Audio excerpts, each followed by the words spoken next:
यहाँ नई पीढ़ी भी बैठी है और पुरानी पीढ़ी नई पीढ़ी को संस्कार भी देती है, और यदि नहीं देती हो तो देना चाहिए।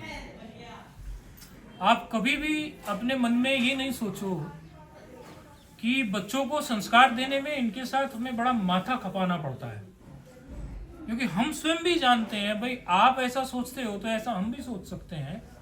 आप हमारे बच्चे ही हो सब, तो आप भी हमसे 70 प्रकार के ऐसे प्रश्न पूछ लोगे जिसको हमें लगेगा कि बेसिक है, 0 लेवल की बात है, लेकिन कभी हम ऐसा सोचते ही नहीं। यदि आप हमसे 2 बार 3 बार 4 बार पूछोगे और आपको कुछ समझ नहीं पड़ेगा तो आपको बताएंगे भी, समझाएंगे भी, करवाएंगे भी।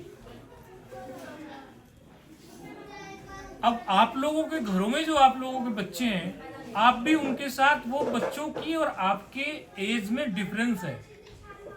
वो एज डिफरेंस आपको बार बार ये फील कराएगा, बच्चे फील करा देंगे। वो बच्चे समझेंगे कि मेरे मम्मी पापा तो समझते ही नहीं है मुझे। उनको लगता है कि वो समझते नहीं है मम्मी पापा, उनको पता नहीं है। शायद भविष्य में जब वो खुद कल मम्मी पापा बनेंगे तो उनको पता चलेगा कि मम्मी पापा ठीक थे। क्योंकि आज जो बातें हम सोच सकते हैं, जब हम बच्चे रहे होंगे तब हमें शायद नहीं मम्मी पापा की बातें उतनी अच्छी लगती होगी। तो ये हर जनरेशन में ऐसा होता रहता है। लेकिन जो बड़ी वाली जनरेशन है, अर्थात जो बड़े लोग हैं, उन लोगों की ये जिम्मेदारी है। बच्चे तो मचमचाएंगे, बच्चे तो कुछ ना कुछ बोलेंगे ही, लेकिन हमारी जिम्मेदारी है कि हम परंपरा को, जो हमने अपने कुल की, खानदान की, बाप दादाओं की जो चीजें सीखी हैं, वो चीजें हम आगे लेके जाए।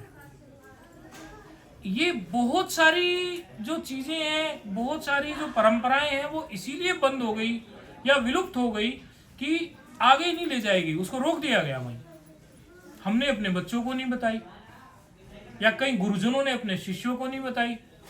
इतनी विद्याएं लुप्त हो गई हैं, बहुत विद्याएं लुप्त हो गई। 2-3 बुजुर्गों को तो हम जानते हैं कि वो ऐसी कुछ विद्याएं जानते थे कि अब वो किसी को सिखा के भी नहीं गए और वो विद्या किसी को आती भी नहीं। तो आप लोगों को आपके जीवन के जो अनुभव हैं वो अपने बच्चों को जरूर सिखाओ। उसके साथ साथ आप एक सनातन वैदिक हिंदू धर्म के सब लोग मानने वाले लोग हैं। हमारी जो रूट्स है, हमारी जो परंपराएं, ये सारे जितने धर्म संप्रदाय हैं, ये कोई 2500 साल पुराना है, कोई 3000, कोई 4000, 5000 साल से पुराना कोई धर्म संप्रदाय नहीं है। और हम तो आदिकाल से हैं। हम माना हमारी सनातन हिंदू वैदिक सभ्यता, वो तो बहुत पुरानी है। तो नए रिवाज चलते रहते हैं, नई नई चीजें चलती रहती है, नई जनरेशन नई चीजों को पकड़ती रहती है और पुरानी चीजों को विलुप्त हो जाती हैं और वो भूलते जाते हैं। अब 25 तारीख आएगी, लोग Christmas day Santa Claus, Christmas day Santa Claus, कोई मतलब नहीं उस बात का, कोई मतलब नहीं है उस बात का। वो जिस ट्री की वो लोग पूजा करते हैं, जिस वृक्ष की, उस वृक्ष का हमारे वातावरण में कोई खास योगदान नहीं है। जिस क्रिसमस ट्री को वो लोग पूजते हैं, उस पर लड़ी लगाते हैं, उसका यदि आप साइंटिफिकली चेक करोगे और उसके सारे सिम्टम्स, जो जूलॉजी, बॉटनी का विषय है, ये वो लोग जो होंगे वो समझेंगे कि इस पौधे में कुछ दम ही नहीं है। वातावरण में हमारे इस पौधे की पूजा करने जैसा ही नहीं है। हमारे यहाँ तो जिस भी चीज की पूजा करवाई गई हमारे शास्त्रों के द्वारा, उसमें अथाह गुण थे। और हमारे पूर्वज जो थे, हमारे ऋषि जो थे, वो इतने वैज्ञानिक थे कि उन्होंने उन चीजों को पूजा के रूप में डाल दिया, ताकि पूजा के बहाने वो अस्तित्व उनका बनाए रखें। पीपल को पूजिए जी, तो पीपल के वैज्ञानिक रूप से ऑक्सीजन देने वाली बात सबको पता है, और पीपल में और बहुत से कितने गुण हैं उसका कोई हिसाब किताब नहीं। अभी ऑक्सीजन जो है दिल्ली की इतनी खराब है, मुझे अच्छी तरह याद है, लगभग 25 वर्ष पुरानी बात रही होगी, जब साहिब सिंह वर्मा यहाँ के सीएम हुए थे। 25 साल तो हो गए होंगे, शायद ज्यादा भी हो सकते हैं, ज्यादा हो सकते हैं, तो ज्यादा हो गए ना। साहिब सिंह वर्मा को बैठा के एक संत ने मेरे सामने बोला, हम भी सत्संगों में जाते थे, सुनते थे, उन्होंने बोला कि साहिब सिंह, देखो उस समय बोल दिया, साहिब सिंह वर्मा तो अभी नहीं है ना, तब बोल दिया, अभी तो उनके बेटे हैं, उस समय बोल दिया कि एक काम करो, दिल्ली पर भविष्य में लोड बढ़ेगा। लोड, क्योंकि भाई जनरेशन तो पब्लिक तो बढ़ रही है ना, दिन पे दिन बिल्डिंग बढ़ रही है, तो अभी भी आप जो सोच रहे हो आगे और बढ़ेगी। दिल्ली पर लोड बढ़ेगा, तो आप ऐसा करो, जो आपका वृक्षारोपण डिपार्टमेंट जो है उसको बोलो कि दिल्ली के आउटर में और दिल्ली के इनर पॉइंट्स में आंवला और पीपल बढ़ाया जाए। मैं बहुत छोटा बच्चा था, मेरे सामने की बात है,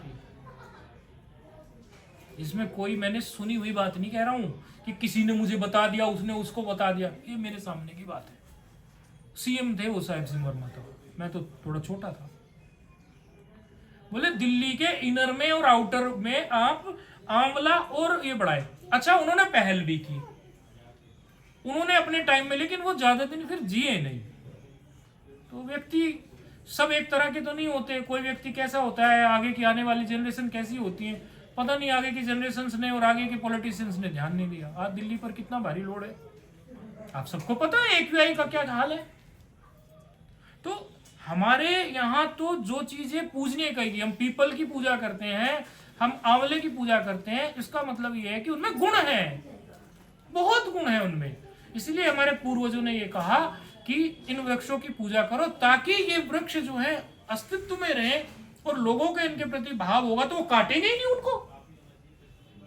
आप समझिए ना, देखो कितने वैज्ञानिक थे वो, अरे पीपल मत काटना, अरे पीपल, एक पीपल काटने से वैसे ही 100 पेड़ का नुकसान होने वाला है। तो उन्होंने उसको पाप पुण्य के माध्यम से भी जोड़ दिया, देवता के माध्यम से भी जोड़ दिया। आप समझिए, हमारा तो एक एक चीज के पीछे बहुत गहरा विज्ञान है। आपके गुरुजी आप लोगों के सामने बैठे हैं, ऋषि तो जितने पुराने ऋषि थे उनका उतना पुराना विज्ञान था। हम भी कोई छोटा सा कोई निर्णय होता है ना, उसको 50 बार 50 तरीके से सोच लेते हैं। और ऋषि तो ऋषि थे। ये मेरा व्यक्तिगत मामला है कि मुझे जो लोग निकट से जानते हैं उनको पता है, कोई भी बात होती है मैं उसको 20 एंगल से सोच लेता हूँ। अब तो आजकल आप लोग भी भगवत गीता की पोस्ट तो पढ़ते हैं, देखते हैं ना, हम उसमें कितने एंगल से बातें बता देते हैं, भगवत गीता के उसी श्लोक पर कितने एंगल से बोल देते हैं। जब हमारा इतना अच्छा विचार है, हमारे ऋषियों का उससे कितना अच्छा विचार था, 100 गुना 200 गुना 500 गुना। तो ये जो क्रिसमस डे ये बकवास है, इससे हमारा कोई लेना देना नहीं है। हमारे यहाँ तुलसी का महत्व है। भाई कोई बच्चा हो और उसके मन में ऐसा आए, हालांकि तुलसी की पूजा तो प्रतिदिन है, तुलसी के लिए कोई विशेष दिन थोड़ी ना होता है, तुलसी की तो हमारे यहाँ प्रतिदिन पूजा है। लेकिन यदि वो बच्चा उस वृक्ष की पूजा करने लग जाए जिस वृक्ष से हमारा कोई लेना देना नहीं है, जो हमारी जलवायु में पैदा भी नहीं होता, ठीक से हमारी जलवायु में वो सर्वाइव भी नहीं कर सकता, तो उसको कहो बेटा तुझे लड़ी सजाने का ही मन कर रहा है तो तू एक काम कर, अपने तुलसी के पौधे को सजा ले, इसकी पूजा कर ले, तू 25 तारीख को तुलसी पूजन दिवस ही मना ले, यही कर ले तू। ये कई संतों ने इसकी पहल की है, कई ने। वो क्यों की, उसका कारण तुलसी पूजनीय है, क्योंकि तुलसी में गुण बहुत है। तुलसी के पत्ते खाओ, तुलसी को किसी भी रूप में आप यूज करो, कितने गुण है तुलसी माता में। और घरों में जिसके घर नहीं हो, कई कई तुलसी के पौधे रखा करो, एक नहीं 2 3 4 5 जितने हो उतने रखो। और कई बार कई लोग होते हैं ना कि हम पौधे लेके आते हैं वहां से और घर पर आके तो सूख जाते हैं, जी वहां से लाते हैं, तो वो वहां उनको फूल वहां बड़े बड़े होते हैं, वो वहां पर उनको कृत्रिम फर्टिलाइजर्स देते हैं ताकि वो खिले रहे, तभी तो बिकेंगे उनके। और घर आके वो डालते नहीं, तो वो नहीं डालने हैं, वो नहीं डालने हैं। अपना केंचुए का और गोबर का खाद पहले से तैयार रखो, तब वो पौधा जड़ पकड़ता है, क्योंकि वहां तो उसने खूब स्प्रे की हुई है उसमें, इसलिए वो भाई नर्सरी वाले तो बेचारे व्यापारी लोग हैं, उन्हें तो अपना काम करना है ना। तो एक 25 तारीख के उससे हमें ये बात बताई थी किसी बच्चे ने कि महाराज जी 25 तारीख के बारे में आजकल बड़ा प्रचलन रहता है, लोग वो एक ट्री सा बना के बड़ा पूजते हैं, उसका कोई लॉजिक नहीं है। हमारे लोग तो अपना जप करो, हमारे मतलब वैदिक सनातन संस्कृति का मतलब है हमारे, सब हमारे ही है वैसे, लेकिन जो उल्टा चल पड़े उसे हमारे बोलने में थोड़ा सा परहेज रहता है मन में जो उल्टा चल पड़े, और उस पौधे से हमारा कोई लेना देना नहीं। पूजन का मन करे तो तुलसी का पूजन करो। व्यापक प्रचार हो रहा है इस बात का, इंस्टाग्राम पे इधर उधर सब संत जो है इस बात का प्रचार कर रहे हैं। तो हमें ध्यान में नहीं थी ये बात, बच्चों ने बताई, बोले महाराज जी बताना ये बात भी, तो बच्चों से चूक ना जाए इस तरह की। ये 25 तारीख की तो ये ध्यान रखें, किसी का बच्चा वो क्रिसमस ट्री उधर उधर, तो वो भी एजुकेट करे, आने वाले रिसर्च करे, गूगल करे ना। आजकल बच्चों के हाथ में मोबाइल है, पहले सर्च करे कि ये ट्री है कौन सा, फिर उसकी सारी प्रॉपर्टीज देखे, फिर देखे इंडिया में इसका क्या महत्व है, ऑक्सीजन कितनी देता है, फिर कंपेयर करे, फिर बता दे 5 मिनट में क्या पूछते हो उम्र को? क्या पूछते हो उम्र को? इसके किसके किसके चक्कर में पड़ते हो? ये सब क्या करते हो? पूजने का तुम्हारा मन है तो तुलसी को प्रमोट करो, तुलसी को पूजो, आप पीपल को पूजो। तुलसी को नहीं पूजने का मन हो रहा, पीपल को पूजो। पीपल में तो इतनी महानता है कि भगवान ने गीता में स्वयं ही कह दिया कि वृक्षों में पीपल मैं हूं। किसी को ग्रह बाधा या परेशानियां सताती हो, किसी से कुछ पूछने की जरूरत नहीं है। शनिवार को सामान्य रूप से पीपल की परिक्रमा किया करे, प्रेम भाव से स्पर्श किया करे, नमो वासुदेवाय का जाप किया करे, ओम नमो भगवते वासुदेवाय का जाप किया करे, और सामान्य रूप से पीपल को कहे कि गीता में कही हुई बात है, भगवान ने कहा है, भगवान कोई झूठ तो नहीं बोलते हैं, वृक्षों में पीपल आप हैं, यानी आप बड़े महत्वपूर्ण हैं, तो मेरा कष्ट हरो। और हर शनिवार को ऐसा काम करे, थोड़ा सा जल्द।